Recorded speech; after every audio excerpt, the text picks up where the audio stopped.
Right, so in this lesson, we're going to look at a 3D model before we actually get into learning how to draw the eyes and 3/4 view of the nose or the lips or the hair, because it's really important to understand how all this works. So when you view from the side view, you can see we have that familiar shape of the eye, the wedged eye that we're used to, the lips and so forth.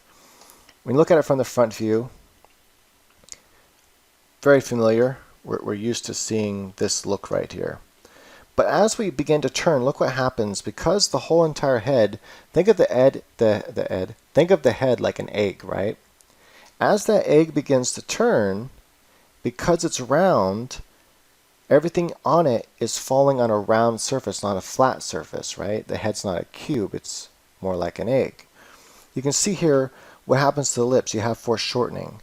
On this side of the lips, it gets short. This side stays normal as if we're viewing it from front view.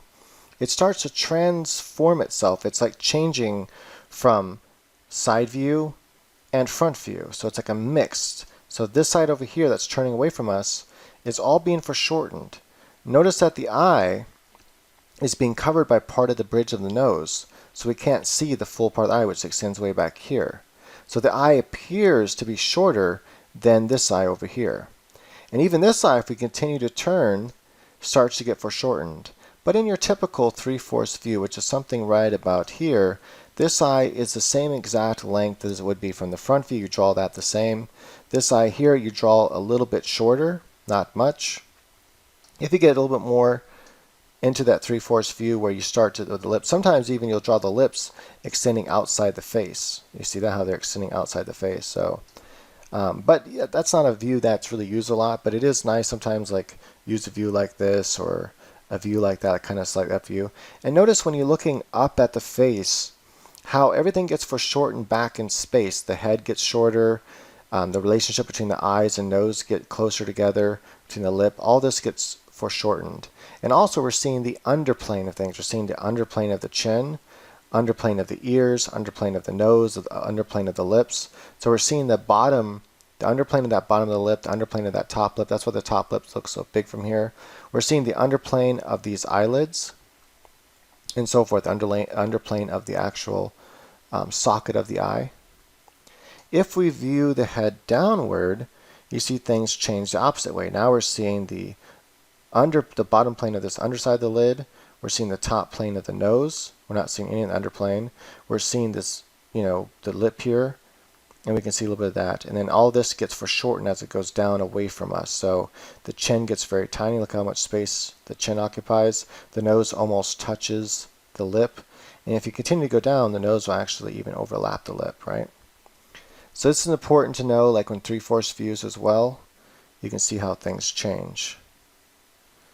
Okay, so as the mouth is slightly open and you go to that 3/4 view, you can see right here that you have this middle part of your lip here, then you have the other part of the lip that's turning away from us. That's getting foreshortened. That's this tiny little part right here.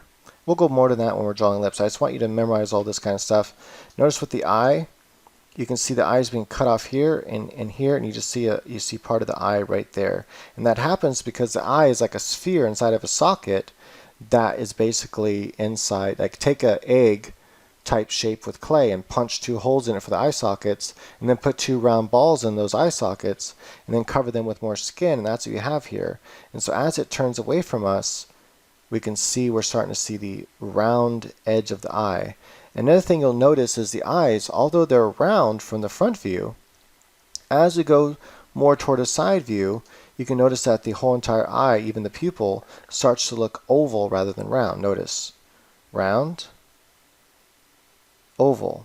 Now this is replicating real life. You can actually look at yourself in the, well, it's kind of hard to look at yourself in the mirror, but you can take your phone camera or a camera of some sort, or even your naked eye. It's better to use a camera than watch it play back, but you can take someone and look at them from the front view and then turn your camera or walk around them to get this 3/4 view and even side view, and then play it back on your phone and watch how, if you don't have a phone or something, you can try it with your naked eye, but just pay attention. Sometimes the naked eye will try to trick you, whereas the phone is going to give you exactly what's there, and then just pay attention, focus, and look at it.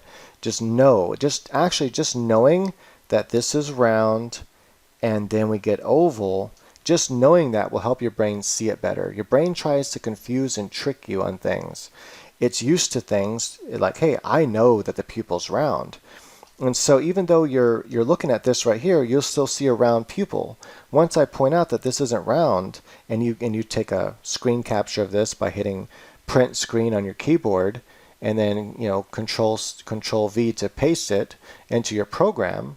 Hold down Control and hit V on your keyboard to paste it, or just go to edit, paste, whatever you need in your art program, and then use the perfect circle tool over the pupil. You'll see it's not actually a perfect circle anymore.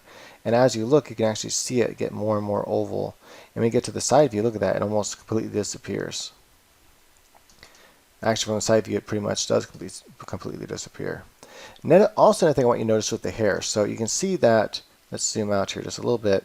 You can see with the hair here, and for those that are wondering, this is DAZ Studio 4.8. It's a free program. As you, in the front view, and you begin to turn, notice that the head is blocking some of the hair. And so you get a foreshortening. The hair is turning away from us, so we see less of it. Here we see a lot of it. There's a whole bunch of hair right here. But as we turn, notice we can't see all that hair anymore. And as we turn to side view, we can't see it at all. All we see is this hair here. And notice how it overlaps the side of the head. So just keep all this stuff in mind. Pay attention to it. Study it. Look at real faces. Use your phone. Film from front view all the way to side view. Just like pan around the person. And then replay and watch it in slow motion, and individual pictures and stuff, and really study how the face changes as it goes to 3/4 view. And this is to help you a lot as I teach you how the eyes look and why they look the way they do in 3/4 view, in the nose and the mouth. It is the hardest view, the hardest angle, I believe, to learn, and so really take your time to learn it. It's the view you should be using most often anyway, some form of 3/4 view, whether it's here, or here, or there, or there, or there, you want it most of the time. This is what you're drawing. If you watch cartoons, it's very rare you see the front view. You usually see this exact same 3/4 view all the time, like Family Guy, for example. That's the view you're going to see most of the time. Sometimes you'll see a side view. With Stewie, you never see a side view because it would look weird and something they didn't really think about, I guess. Sometimes you'll see a front view, which looks like a giant football head. From 3/4 view, he looks normal too, but from side view, he wouldn't look like a football head at all. He would look very weird. He would look like almost like a round head, and like, hey, is that still Stewie? So anyway, most of the time you're going to see these 3/4 view in cartoons. Good comic books will also have a lot of 3/4 views of the head that look nice. You can kind of tell when the comic artist isn't well versed in drawing faces and heads is when you see not that many 3/4 turn views in them, and then their 3/4 turn views just don't look quite right. They look a little bit odd or a little funky, and it's because they just didn't put enough time. But you're going to put the time in, and you're going to learn this stuff. That way your 3/4 heads look amazing and awesome as any other view that you will draw. Okay, so really no exercise for this except for no reason for me to do FaceTime. So for this exercise, just get out there with your camera or with DAZ Studio 4.8, which is free. They might have a newer one by now, but just get DAZ Studio, the free version, and study it, or some other 3D program, and study how the face changes. I just know this one does a really good job at representing reality. And then also take your phone or camera or even your naked eye and look at someone's face and have them turn their head slowly, to the left and right. You can see how the foreshortening works there. Okay, so go ahead and get to doing that.